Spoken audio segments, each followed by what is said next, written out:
Hello everyone, welcome to the channel. In this video we're talking about how to verify Apple Pay on the Navy Federal app.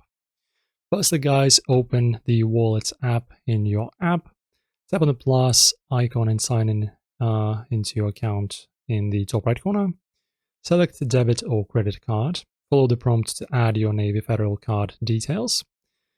Then we have to go through the verification process. After adding your card, you'll be prompted to verify it. Choose Verify via Navy Federal app if available. After that, launch the Navy Federal app and log into your accounts. A prompt should appear asking you to verify your Apple Pay card. Follow on-screen instructions to confirm your identity and complete the process.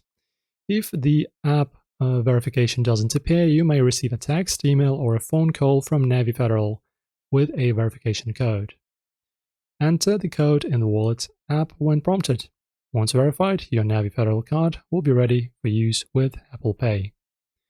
Guys, enjoy the video. If this helped, subscribe to our channel, like the video, and see you next time.